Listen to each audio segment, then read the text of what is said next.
Norfolk Business Show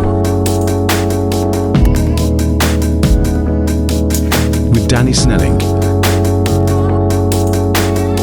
Sponsored by MT Comms. Okay, Steve Clarkson. Steve Clarkson. Yep, good afternoon. Hi, Danny. Welcome to the show. Thank you. Thanks for coming here. No. And Thank you for inviting me. I know we've met in the past many times, but I met you again just a week or two ago and heard about a phenomenal thing you're getting up to. So Yes. I thought it only prudent we get you on the show so you can shout about that. Because Brilliant. I think Thanks. that's a very worthy cause. But tell our listeners, if you like, Well, what you're aiming to do, and then we'll delve into a bit more of the business model. And of course, absolutely. Well, at present, I own a holiday tourism company, a little niche tourism involved with metal detecting. Very unusual. That has led to, over the past 3 years, the fact that I'm now in the process of buying my own hotel, not only to house my guests for 3 months of the year, but obviously to act as a sort of a tourism hotspot, destination pub for shooting, fishing, cycling, with the restaurant, accommodation. That's what I'm doing at the moment.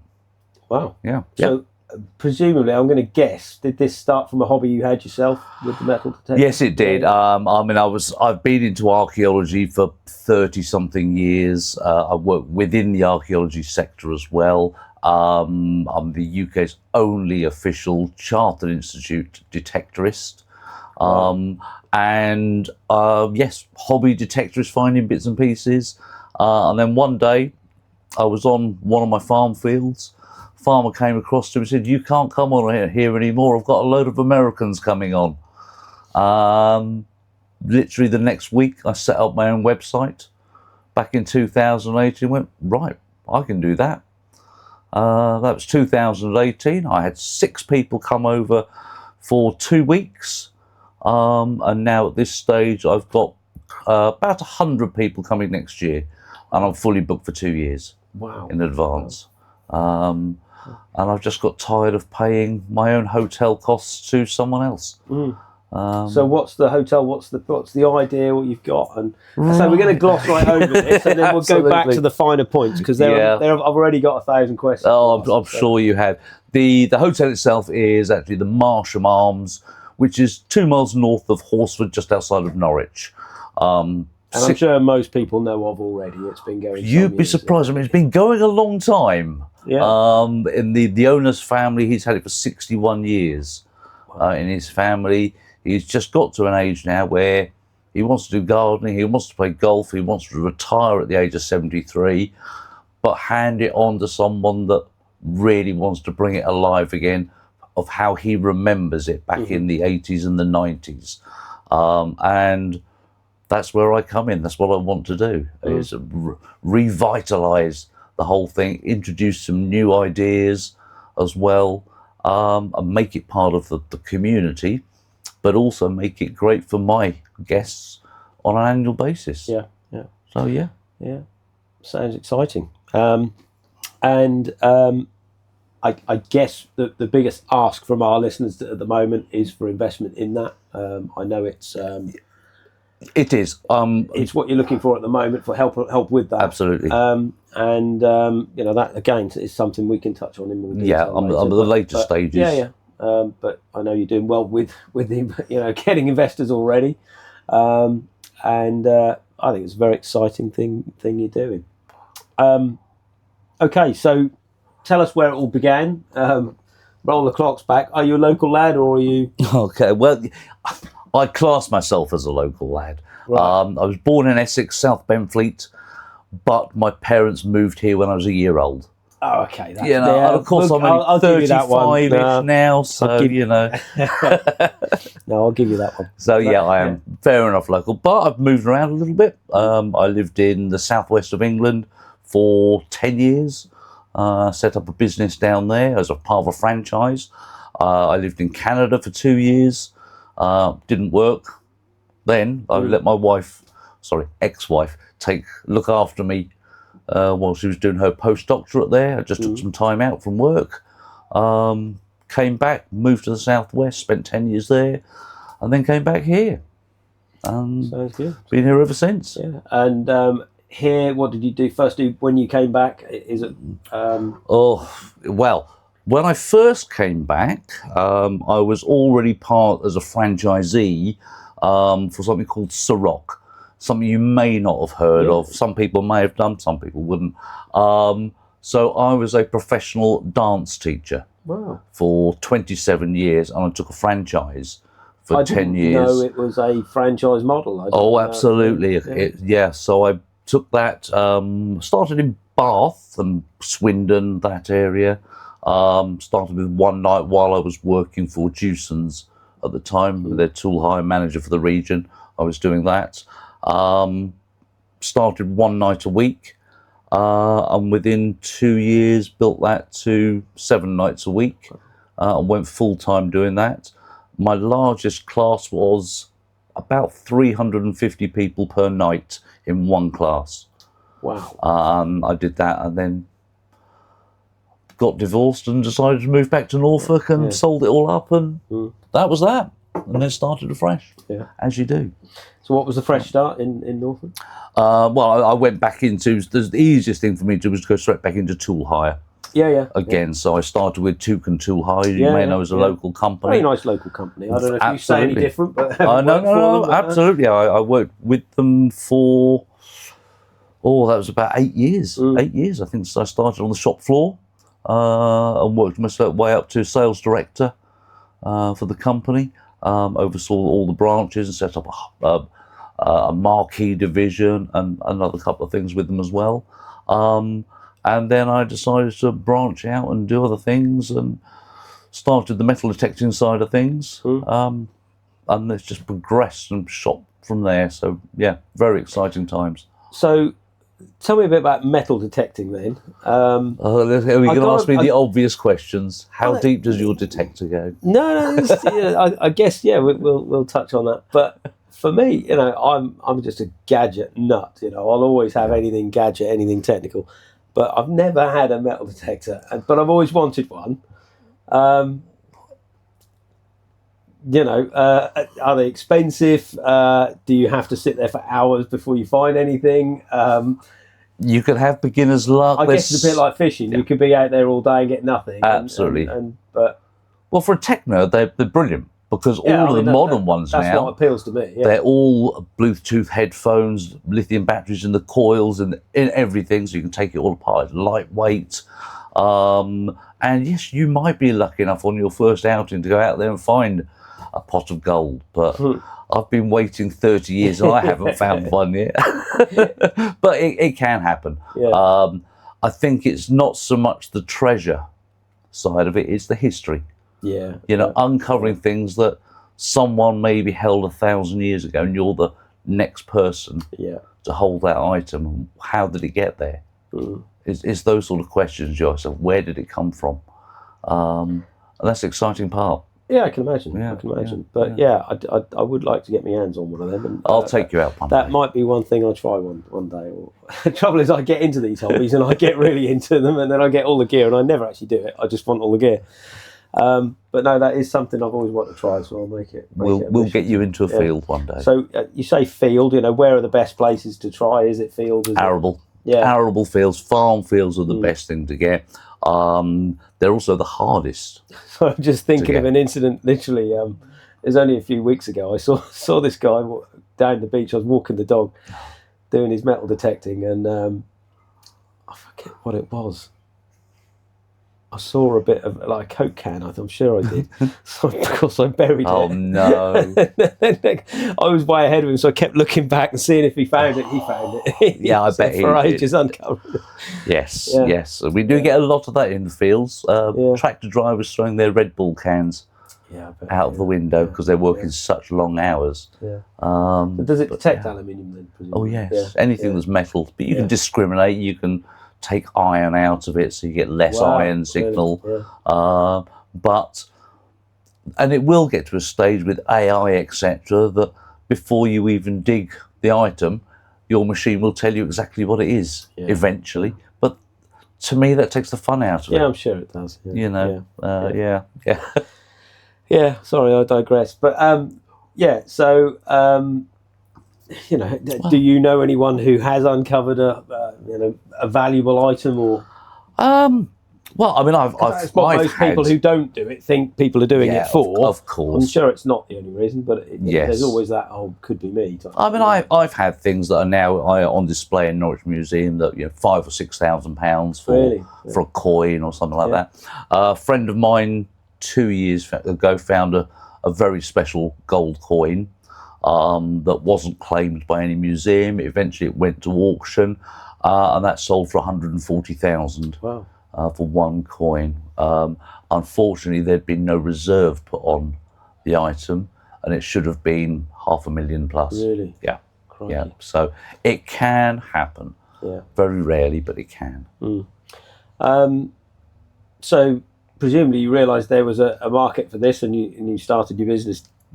But what do they come over for? Do they hope to win or find something valuable, or is it more for them? It's a bit of both. You get people come over for different reasons. The majority of them come over because they have their ancestral roots somewhere in the UK.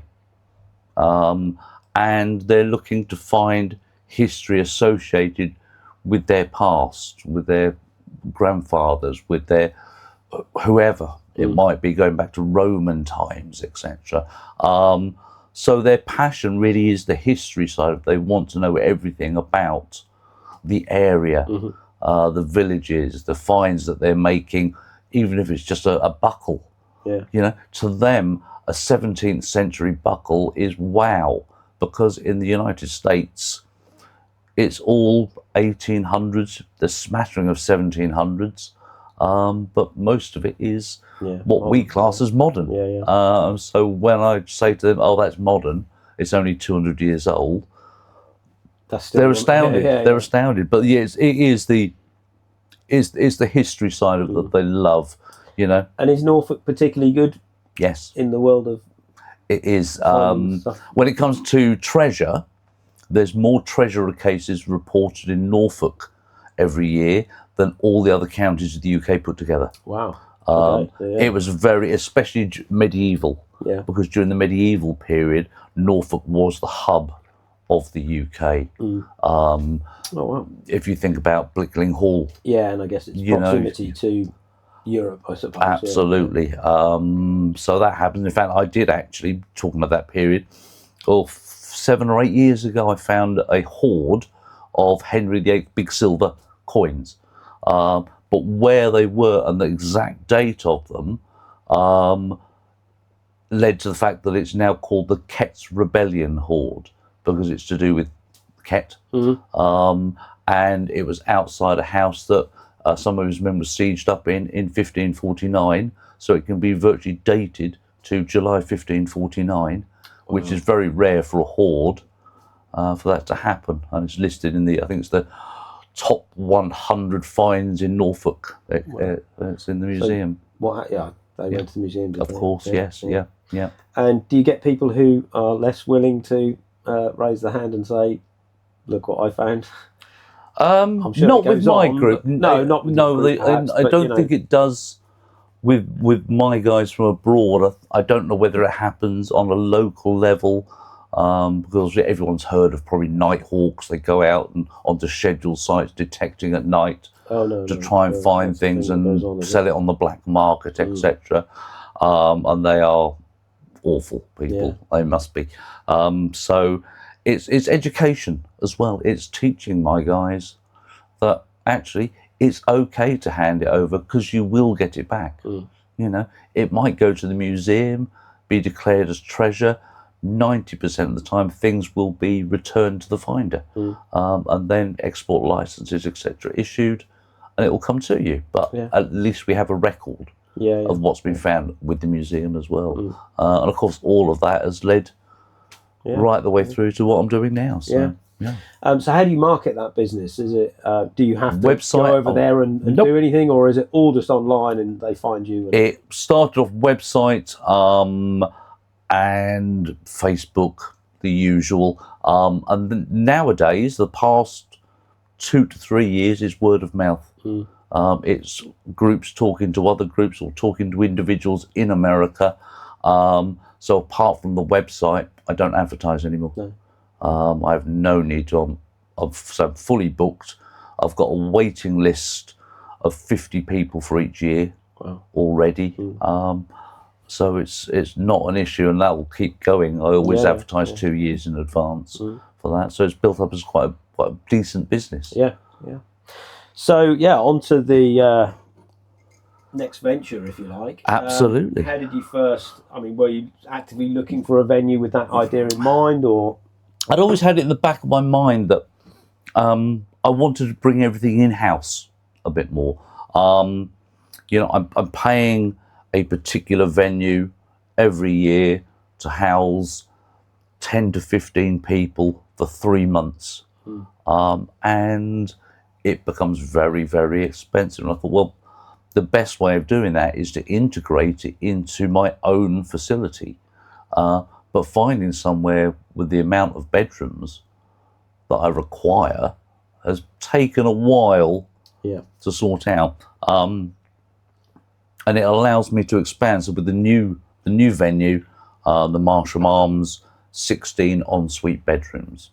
They'll need a bit of TLC, as everything does, but that allows me to expand a bit further within that market. So it will allow me to take on another member of staff as well, to buy another minibus, split tours, double them out, increase the amount of time that we're doing that.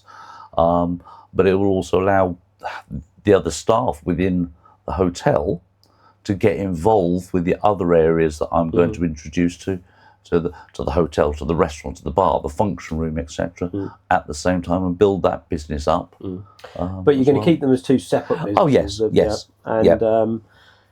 And what do you, from a customer of the Marsham Arms point of view, what do you intend to improve or change, or obviously offering rooms and that side of it? But yes, I mean, you've got to look at it as a local basis and then a national basis. So obviously being so close to the airport, and with a lot of direct flights from Aberdeen to Norwich for the offshore industry, etc., we'll be specifically targeting the Aberdeen head offices, etc., with deals to use the accommodation. From the local side of it, we're changing all of the interior. That will be underway in January, hopefully. And alongside that, the menu as well, that will change, the roast dinners will change, and the introduction of rotisserie. Again, huge rotisserie machines that not only will provide a quality bird on a Sunday for your roast, we'll also be using that as Sainsbury's used to do. You buy your rotisserie chicken over in the hot bag, you can take it away with you. Oh wow, yeah. So Monday to Friday in the afternoons, we'll be offering that service as well. And I think from everyone I've talked to so far, everyone just seems to lick their lips when I say rotisserie chicken. I mean, it's always been quite well known, certainly locally, and I know it as a very good restaurant and a nice place to go of a Sunday. And all these things you're saying is going to change, is going to be a new addition. Presumably, because it's been in the same hands for so long, it's doing okay at the moment anyway. It's doing okay compared to most, because most are going in and out of hands, changing hands all over the place. This is the problem. They must be doing something right to be even, maintaining the same ownership. Absolutely. They have. So I imagine just by improving and making a few changes, and of course a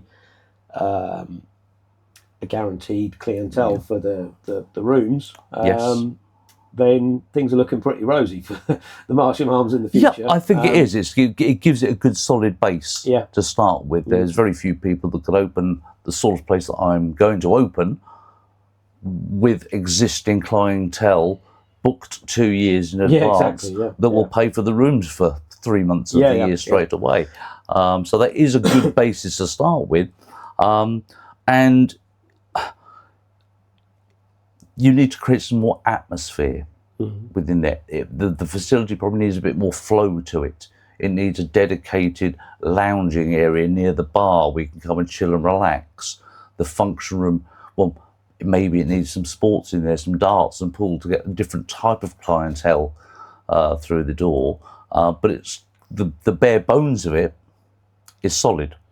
And it gives us a good basis to look at different areas and push those forward. Cycling holidays. So introducing specific cycling racks within a secure facility for those people that tour around. Yeah. Walkers, the same. Fishing clubs. You probably know already I do quite a lot of shooting, game shooting. Yeah. So again, for the game shooting clientele that come to Norfolk, well, why not have somewhere to stay that's got its own secure facilities for you, and potentially a minibus that can take you to the shoot. Yeah. Yeah. So you might want to have a tipple during the day. Not that anyone ever drinks on a shoot, obviously. No, of course. No. So yeah, all of those little things put together make a huge difference. And I guess that could, they might, shooting is obviously seasonal. Yes. Cycling is sort of seasonal because they want the decent weather. That's right. And you can stage them, can't you? So that this is happening this time of year, and that's right. Maintaining that. Yes. Well, that works with my metal detecting because obviously that's September, October, and March. I'm starting to fill those winter months. Yeah. And that's what you need to do. Shooting September through to the end of January. Yeah. So again, you're filling the hotel with clients in some of the harder months to fill. Yeah. But looking at this in a different way. A lot of facilities, hotels, etc., will open the doors. They'll sign up to booking.com and then see who walks through the door. Yeah. Put on a couple of quizzes here and there. But we're trying to approach it in a different way to say, right, okay, it's a destination facility. Okay, but it's completely open to the general public, to the local people, which we want to get them involved as well. Little niche businesses come in, do something in the pub. Yeah. So looking at it as an investor then, that's what you're hoping to sort of find. Yes. I know you've got commitments from quite a few already. Yeah, we have indeed.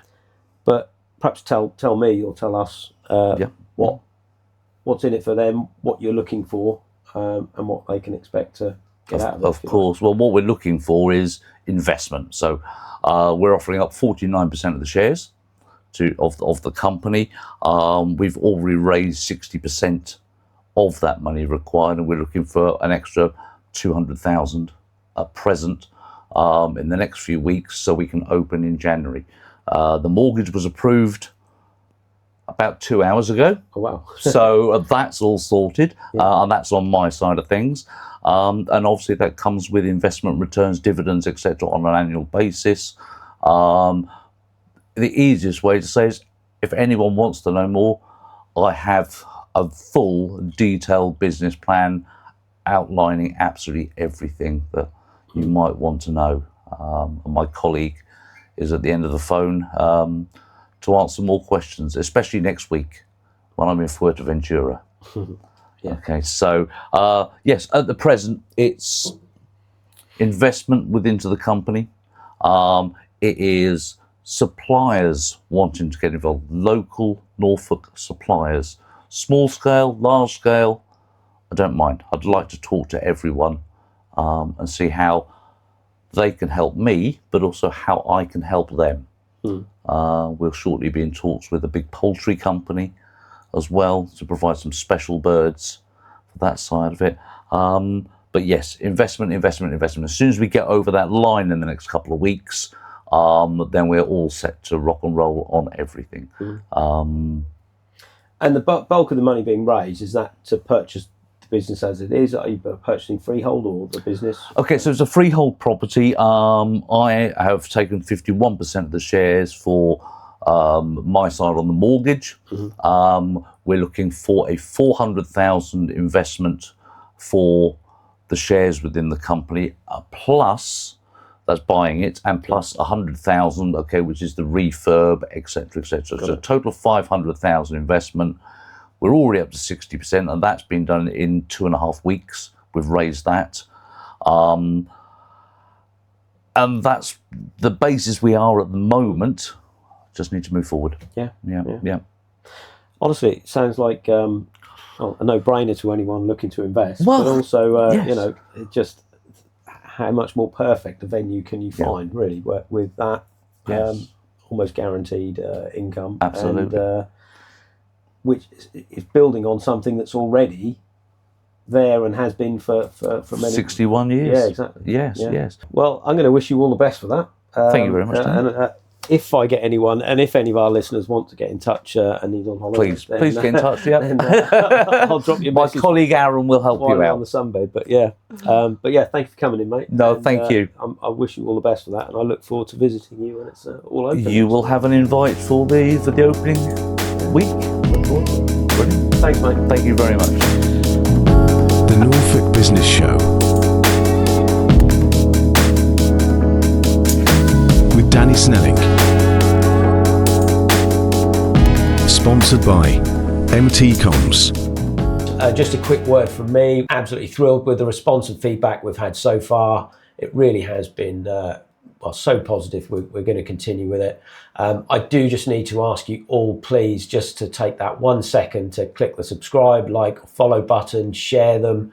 Just do something for me, because we're never going to be monetized. We're not going to make money from this show, and that's not our intention. We're a local Norfolk show, so we're never going to get those worldwide viewing figures that need to monetize channels. It's not about that. We genuinely are just trying to give back to the business community in Norfolk. So please do that favor for me. It will just increase the visibility of those guests we have on the show, so they get more impact from it. And who knows, if you're a future guest, then you'll get the benefit of that as well. So please do that for me. Obviously, we're sponsoring it from MT Comms. Please do keep us in mind if we can help with anything IT related, Office 365, support, cybersecurity, 365, that sort of thing. We also do telecoms, mobile, CCTV. There's loads of stuff we do. Just reach out to us and ask us if you can help with anything. Thank you, guys.